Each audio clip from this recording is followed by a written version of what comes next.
Donc, je rends grâce au Seigneur. Nous allons prier pour mettre ce moment à Dieu. Merci Seigneur Dieu Père pour ce moment que tu me donnes, que tu nous donnes encore d'être réunis en ton sein. Seigneur Dieu, je veux seulement élever la voix pour te dire merci. Je veux seulement que ce moment soit dans ta présence, Père. Père éternel, Dieu, pardonne-nous tout ce qu'on a fait qui t'a pas rendu gloire jusqu'à présent. Père éternel, nous péchons involontairement, mais nous ne pratiquons pas le péché. Aide-nous à avancer selon ta voie encore de sainteté en sainteté. Parce que c'est toi le prince de la vie, Père. C'est toi le Dieu véritable, le souverain sacrificateur des bébés. Je veux te rendre grâce à toi, la gloire pour toujours. Amen. Amen. Donc aujourd'hui, on va parler de Dieu, on va parler de Christ. Donc le message, l'exhortation d'aujourd'hui, ça sera Christ, la sagesse de Dieu. Amen. Voilà. Et en fait, pour introduire cette petite exhortation, sera très courte. On va prendre Actes chapitre 3.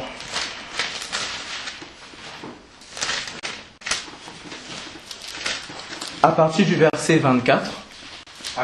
Acte 3, chapitre 24. 3, 24. Oui, 3, 24. C'est ça.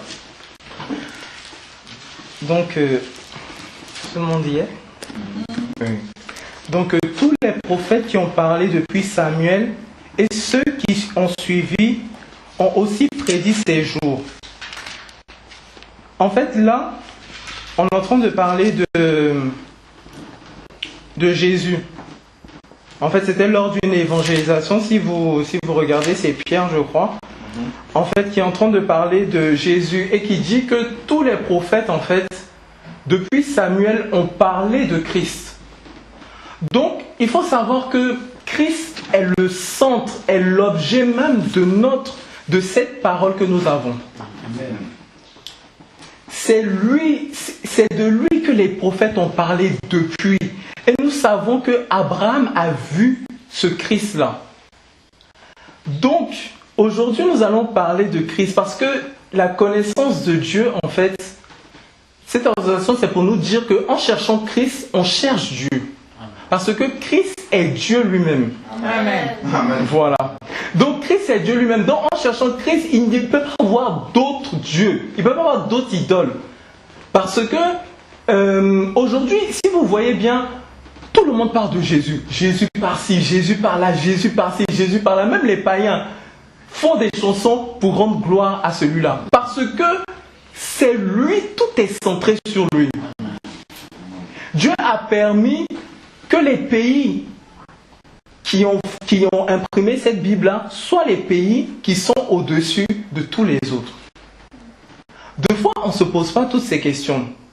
On ne se dit pas pourquoi. On dit que Dieu, c'est lui qui est le roi des rois, le Seigneur des seigneurs. Donc, il connaît toutes choses en avance. Et il a permis que dans son plan parfait, il puisse trouver que ces pays-là ont permis qu'on ait la parole de Dieu. C'est quelque chose qu'il ne faut pas qu'on néglige en fait. Parce que c'est quelque chose de très important. Parce qu'il faut qu'on sache que tout tourne autour de Christ. Tout. Donc aujourd'hui, nous allons parler de Christ, la sagesse de Dieu. Donc on va prendre Proverbe 7 d'abord. On ne va pas lire tout parce que c'est un peu long.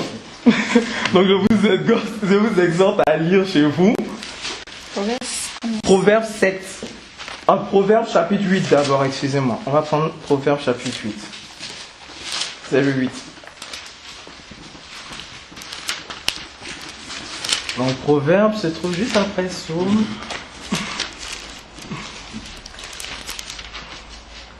Proverbe chapitre 8. Tonton, tu as trouvé chapitre 8. Donc on va lire tout. Hein. Bon, tonton, tu vas lire s'il te plaît jusqu'à partir du verset 19 et après je vais continuer. La sagesse ne crie-t-elle pas? L'intelligence ne parle-t-elle pas tout haut? C'est au sommet des hauteurs dominant la route. C'est à la croisée des chemins qu'elle se place. À côté des portes, à l'entrée de la ville, à l'intérieur des portes, elle crie. Homme, c'est vous que j'appelle, et ma voix s'adresse aux êtres humains. Vous qui manquez d'expérience, apprenez le discernement. Vous qui êtes stupides, apprenez le bon sens. Écoutez, car ce que je dis est capital, et j'ouvre mes lèvres avec droiture. Oui, c'est la vérité que ma bouche proclame, et mes lèvres ont horreur de la méchanceté. Toutes les paroles de ma bouche sont justes, elles ne contiennent rien qui soit faux ou perverti. Toutes sont exactes pour celui qui est intelligent, et droites pour ceux qui ont trouvé la connaissance. Préférez mes instructions à l'argent et la connaissance à l'or le plus précieux. En effet, la sagesse vaut mieux que les perles. Elle a plus de valeur que tout ce qu'on pourrait désirer. Moi, la sagesse, j'habite le discernement et je possède l'art de la réflexion. Craindre l'Éternel, c'est détester le mal. L'arrogance, l'orgueil, la voix du mal et la bouche perverse.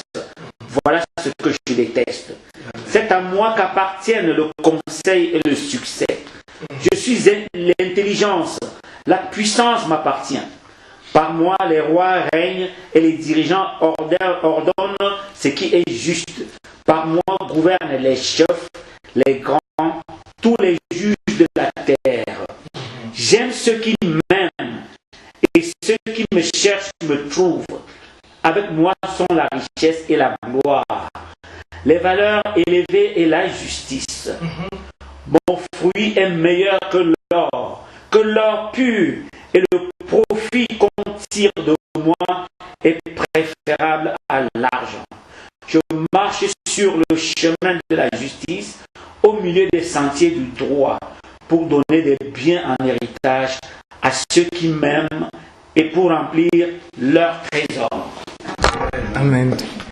Donc, au chapitre 22, l'Éternel m'a possédé dès le commencement de ses voies. Verset 22, oui, merci. L'Éternel m'a possédé dès le commencement de ses voies avant qu'il fît aucune de ses œuvres. J'ai été établi depuis l'éternité, dès le commencement, dès l'origine de la terre. J'ai été engendré lorsqu'il n'y avait point encore d'abîme ni de fontaine riche en eau. J'ai été engendré avant que les montagnes fussent assises et avant les couteaux, avant qu'il eût fait la terre et les campagnes et le commencement de la poussière du monde. Quand il agençait les cieux, j'y étais. Quand il traçait le cercle au-dessus de l'abîme, quand il fixait les nuages en haut, quand il faisait jaillir les fontaines de l'abîme, quand il imposait à la mer sa loi, afin que ses eaux n'en franchissent pas les limites, quand il posait les fondements de la terre, alors j'étais auprès de lui son ouvrière, j'étais ses délices de tous les jours, je me réjouissais sans cesse en sa présence, je trouvais ma joie dans le monde et sur la terre, mon bonheur parmi les enfants des hommes. Maintenant donc, mes enfants, écoutez-moi, heureux ceux qui garderont mes voies, écoutez l'instruction pour devenir sage et ne la rejetez point. Heureux l'homme qui m'écoute, qui veille à mes portes chaque jour et qui garde les poteaux de l'entrée de ma maison. Car celui qui me trouve la vie et obtient la faveur de l'Éternel. Mais celui qui m'offense fait tort à son âme. Tous ceux qui me haïssent aiment la mort. Amen. Amen. Donc il y a beaucoup de proverbes, l'autre proverbe, mais je vais prendre juste quelques passages. Mais si on voit dans ce proverbe, quand je lisais ce proverbe, j'ai déjà entendu parler de ce proverbe. Mais quand je lisais ce proverbe, ça me rend toujours joyeux. Parce que si vous voyez, dans le chapitre 8, on a personnifié la sagesse, comme si c'était une personne. Donc là, on ne va pas faire l'interprétation particulière de la parole de Dieu. Il y a les arguments qui suivent, donc on va voir les passages qui sont là. Donc, au début, si on regarde au chapitre 1, on dit « La sagesse ne crie-t-elle pas et l'intelligence ne fait-elle pas entendre sa voix ?» Donc, on sait que crier, c'est un homme qui crie. Voilà. Donc, si on regarde bien, comme on a dit dans Actes, tous les prophètes ont parlé d'eux. Et il fallait qu'on voie Christ. Donc Christ qui est là, c'est celui qui est l'objet même de cet Ancien Testament. Mais il faut que Dieu nous ouvre les yeux afin qu'on puisse voir ce Christ-là. Donc regardez juste au verset 22. On va commencer à partir doucement. Au verset 24 même. J'ai été engendré lorsqu'il n'y avait point encore d'abîme, ni de fondèche riche en eau. On va voir que là, tout ce proverbe est en train de parler du Christ. Donc on va prendre juste le psaume 2, puisque Dieu m'a équipé pour ça. On ne va pas parler dans le vent. Donc psaume 2.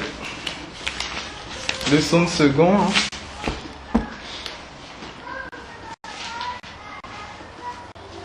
Donc, dans le psaume 2, on dit quoi? À partir du verset 6. On dit, et moi, dira-t-il, j'ai sacré mon roi sur Sion, ma montagne sainte. Je publierai le décret de l'Éternel. Il m'a dit, tu es mon fils, aujourd'hui je t'ai engendré. Vous voyez? Là, c'est de Christ qu'on est en train de parler. Le roi qui est établi sur Sion, là, c'est Christ. Donc, on va juste prendre pour appuyer encore Hébreux 5.5.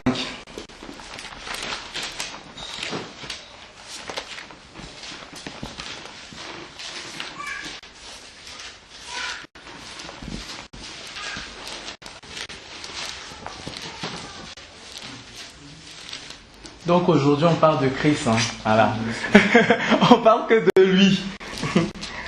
On dit de même Christ ne s'est point attribué, là c'est marqué clairement, la gloire d'être souverain sacrificateur, mais il a reçu de celui qui a dit, c'est toi qui es mon fils, je t'ai engendré aujourd'hui. Qui rappelle ce psaume-là. Donc en fait, dans le proverbe-là, cette sagesse-là, c'est Christ. Amen. Cette sagesse en question, c'est Christ lui-même. Parce que Christ, c'est la sagesse de Dieu. Et il ne peut pas avoir d'autres dieux en dehors de lui. Amen. Parce que même la Bible que les Juifs lisent, il faut qu'ils se repentent. Parce que leur testament, là, leur Bible parle seulement que de Christ. Le Coran qui est là parle seulement que de Christ. Tout est basé sur lui. Tout est basé sur lui. Et on va continuer dans le proverbe. Vous allez voir, j'aime bien parler de mon Dieu. On dit quoi? On dit l'Éternel, on prend toujours dans le proverbe 8, hein, c'est le même proverbe qu'on décortique un peu. On fait une étude. Donc proverbe 8, à partir du verset 22. On dit, on va prendre le verset 22 et aussi le verset 27. L'Éternel m'a possédé dès le commencement de ses voies, afin de ses voies avant qu'il fît aucune de ses œuvres. À partir du verset 27, quand il agençait les cieux, j'y étais. Soulignons j'y étais. Quand il traçait le cercle au-dessus de l'abîme. Prenons juste Apocalypse 1, chapitre 1.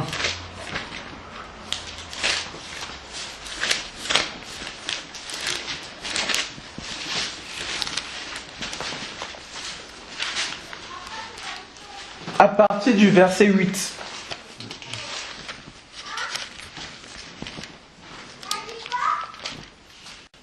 Je suis l'alpha et l'oméga, le commencement et la fin.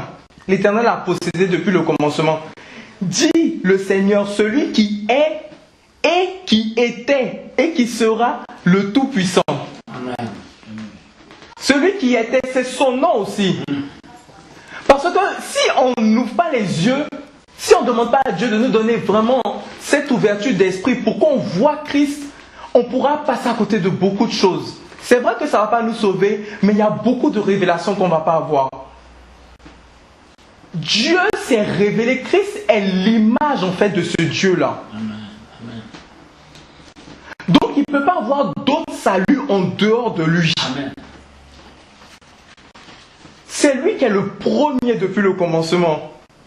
Donc, on va toujours dans le proverbe 8. On continue dans notre proverbe.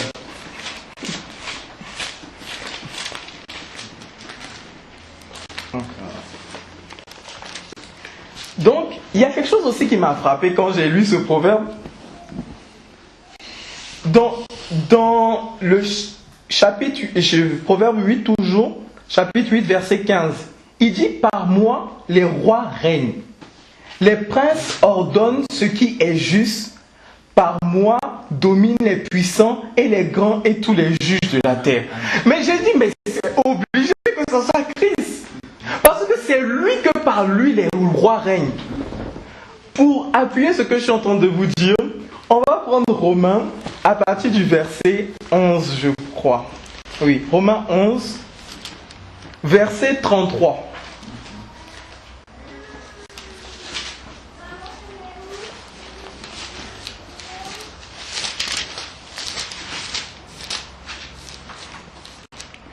On dit quoi? Aux profondeurs de la richesse et de la sagesse. Donc là, on parle de la sagesse, de cette sagesse qui est Christ, et la connaissance de Dieu. Que ses jugements sont impénétrables et ses voies sont incompréhensibles. Car qui a connu la pensée du Seigneur ou qui était son conseiller? Ou qui lui a donné le premier et en sera payé en retour?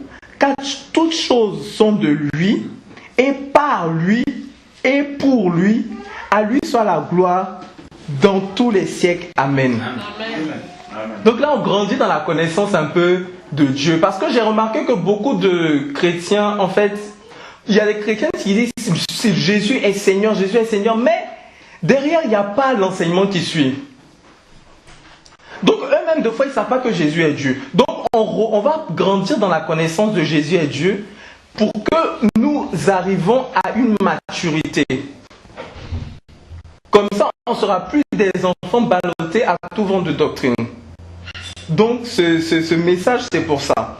Donc, si vous voyez dans le verset 36, il dit « Car toutes choses sont de lui, et par lui, et pour lui, à lui soit la gloire, dans tous les siècles. Amen. » Donc, dans le verset 32, pour bien nous voir, on dit « Car Dieu a renfermé tous les hommes dans la rébellion pour faire miséricorde à tous. » Donc, on voit bien que c'est de Dieu qu'on est en train de parler ici, dans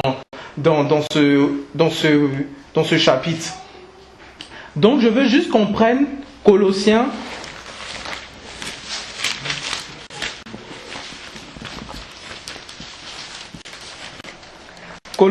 chapitre 1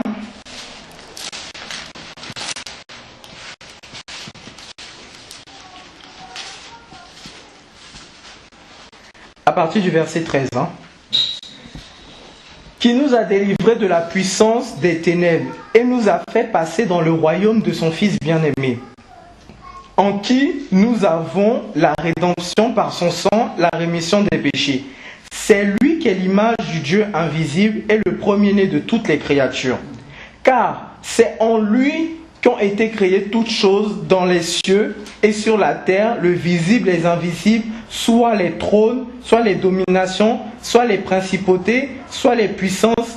Tout a été créé par lui et pour lui. C'est clair. Je pense que cette sagesse-là, c'est Christ. C'est même pas je pense. Cette sagesse, c'est Christ. Parce que toutes choses ont été créées par lui et pour lui.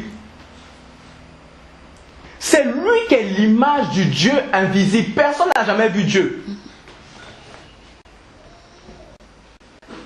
Donc là, c'est clair. Donc nous allons juste continuer. Nous sommes dans la révélation de Christ aujourd'hui. Voilà. On est dans la révélation de Christ.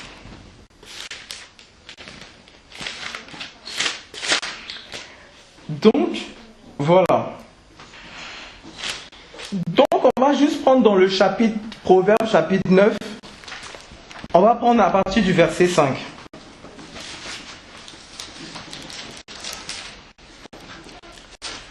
On va prendre verset 4 pour qu'on comprenne, verset 3, à partir du verset 3. Elle a envoyé ses servantes du haut lieu les plus élevés. C'est la sagesse. Hein.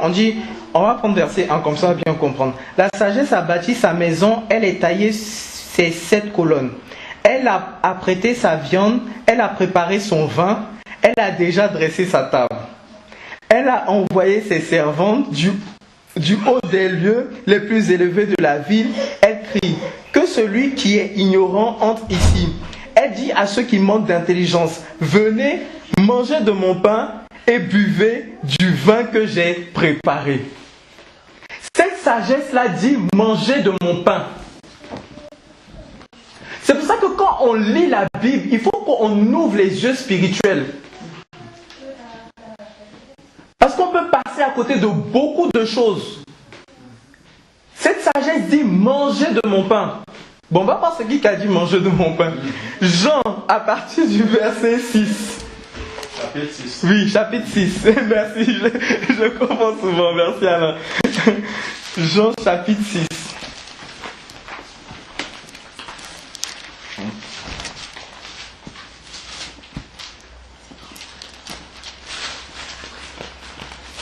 Jean, chapitre 6.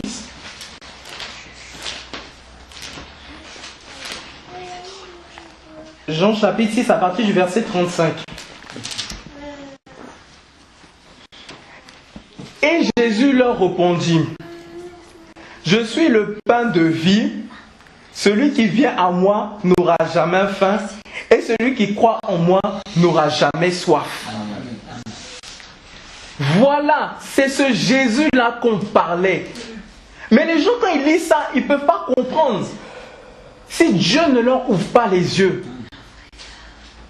Parce que ce pain de vie est déjà, c'est lui. C'est lui qui a la connaissance de Dieu. En lui, toute chose. C'est pour ça qu'il faut que nous tenions ferme par rapport à cette espérance. Parce que ce Jésus-là, tous les prophètes ont parlé de lui, depuis le commencement. Et il faut que vraiment nous nous attachions, nous ne nous attachons pas aux hommes, mais à la parole qui s'est faite chair. À cette parole qui peut sauver notre âme. Parce qu'aujourd'hui, si on voit les hommes, tel m'a dit que moi je pense qu'on doit s'habiller comme ça, c'est la sanctification. Or moi je pense qu'on ne doit pas écouter, ça c'est la sanctification. Si on écoute seulement que les hommes, on ne va pas savoir quel est vraiment Christ. Il faut que nous-mêmes nous ayons cette intimité avec Dieu. Parce que Dieu a dit qu'aujourd'hui, maintenant, il a dit, bientôt vous allez m'appeler mon mari. Il disait ça dans une prophétie d'Ésaïe là-bas. Parce que Christ est notre époux. C'est lui qui est le sujet de toute chose. Que les gens veulent, que les gens ne veulent pas, c'est lui qui règne sur eux. Voilà. Il ne vient pas maintenant parce que il attend que beaucoup d'âmes soient sauvées. Donc ce Christ-là, il faut que nous tenions ferme par rapport à ça. Donc c'est toujours ces exhortations pour nous dire, pour nous montrer que ce Christ, tous les prophètes ont parlé de lui. Et ce serait même, j'écoute même les choses, parce qu'il y a eu d'autres choses encore. Donc aujourd'hui, c'est vraiment ça, c'est vraiment qu'il faut qu'on s'attache, qu'on ait cette intimité avec Dieu. Parce que c'est lui qui a créé toutes choses. Il ne faut pas qu'on se dise, qu'on voit les choses en disant oui, bon ça c'est un autre Dieu, ben tout le monde a le même Dieu. Non, on n'a pas tous le même Dieu.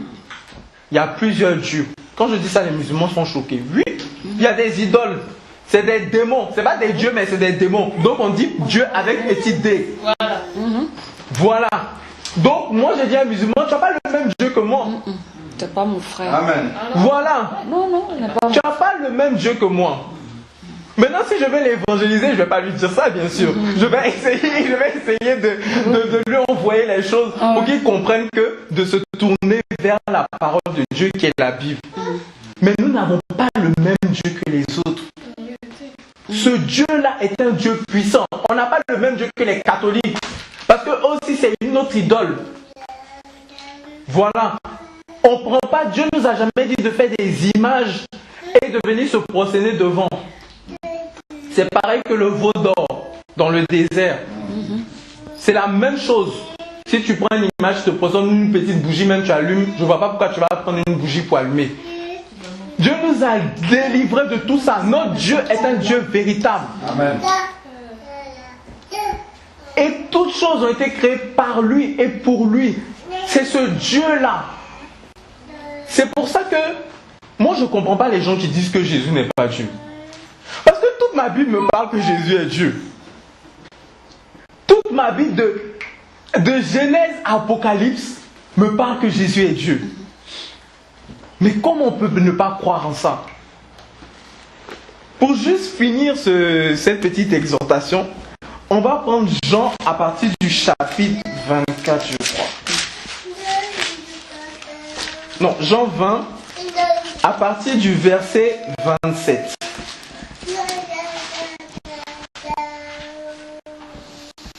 Parce qu'aujourd'hui, les gens ne s'appuient pas sur les Écritures. Ça dit que moi, je pense que c'est comme ça, moi, je pense que c'est comme ça. Et il y a tout, on voit qu'il y a trop de choses. On ne s'appuie pas vraiment sur la doctrine principale. Il faut savoir que les apôtres passaient leur temps à enseigner. Et si vous voyez Pierre dans Actes, il passait son temps à enseigner par rapport au psaume. Et montrait par là la prédication de Christ. Donc, à partir du verset 17, il dit quoi? Puis, il dit à Thomas, mets ici ton doigt et je regarde mes mains. Avance aussi ta main et mets-la dans mon côté et ne sois pas incrédule mais croyant. 28. Thomas répondit et lui dit, mon Seigneur, mon Dieu. Amen. Jésus lui dit, parce que tu m'as vu Thomas, tu as cru, heureux ceux qui m'ont vu et qui n'ont pas cru. Est-ce que là Jésus a dit que non, il n'y a que Dieu, le Père qui est le Dieu? Mais il faut qu'on arrête. Il faut qu'on arrête avec ces théologies-là. Dieu, il se révèle. Ce n'est pas une histoire de théologie ou de grammaire. Dieu, on ne l'apprend pas dans une école. La Bible, c'est la vie. C'est notre vie de chaque jour. Quand Dieu se révèle à nous, c'est par notre vie de chaque jour. Parce qu'il voit les choses, il voit le sacrifice qu'on laisse, les choses qu'on laisse pour lui.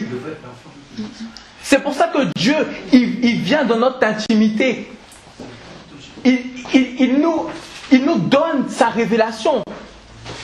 Et si vous voyez dans l'Ancien Testament, vous allez voir que les prophètes, à chaque fois que Dieu se révélait à eux, il faisait un autel, lui donnait un nouveau nom. Un autel, bon, après il dit, le Dieu qui garde, on lui donnait toujours un nouveau nom. Parce que ce nom-là, c'est le nom qu'ils ont reçu. Ce n'est pas le nom que Tonton Nicanor a dit et puis maintenant je dis, je vais penser dans ma prière, je vais prier. Non, c'est le nom que Dieu m'a donné. Dieu peut se révéler à toi par celui qui guérit. Ça dit le médecin par excellence. Dieu peut se révéler par toi, par le pasteur, le souverain pasteur. Amen. Dieu peut se révéler par toi comme ça. Mais il n'y a pas d'autre Dieu que lui. Donc il faut que nous plaçons les fondements dès le début. Pour que nous sachions quel Dieu nous adorons. Il faut que nous sachions que ce n'est pas n'importe quel Dieu. Ce n'est pas parce qu'il dit que je suis mon époux, il est homme de cœur qu'on va dire que oh, donc voilà, ce n'est pas toi c'est pas toi qui es venu, ce n'est pas toi Dieu, c'était quelqu'un d'autre là-bas qui était Dieu. Non. Ce Dieu-là est mystérieux. Amen. Il se cache. Il veut qu'on le cherche de tout notre corps. C'est pour ça qu'il dit celui qui cherche cette sagesse-là. Parce qu'il veut qu'on le cherche de tout notre cœur. Qu'on soit vraiment dans tout ça. Parce que ce Dieu-là est un Dieu véritable.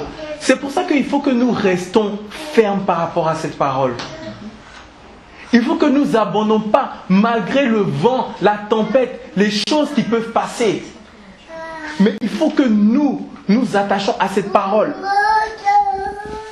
Parce que tout va passer, mais cette parole, elle ne peut pas passer. Elle ne pourra jamais passer. Voilà. Donc aujourd'hui, c'était juste ça que je voulais apporter. Juste appuyer ce que Serge vient de dire. Tu as dit une parole qui m'a fait un peu sourire. Que les gens veulent ou qu'ils ne veulent pas, Christ règne sur leur vie et sur eux. Ça a attiré mon attention. Parce que les païens qui le veulent ou pas, ils vont dire qu'aujourd'hui c'est dimanche le 10 novembre 2013. C'est par rapport à qui? C'est par rapport à Christ.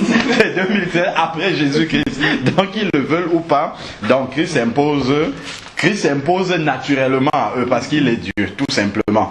Et quand on a lu dans Colossiens, c'était dans Colossiens 2, tout a été créé par lui. 1, pardon, autant pour moi. Je vais juste mettre une emphase encore là-dessus. Alors, Colossiens 1, c'était verset 16, hein, c'est ça, hein, verset 15 même. Bon, il est l'image du Dieu invisible et le premier-né de toute la création.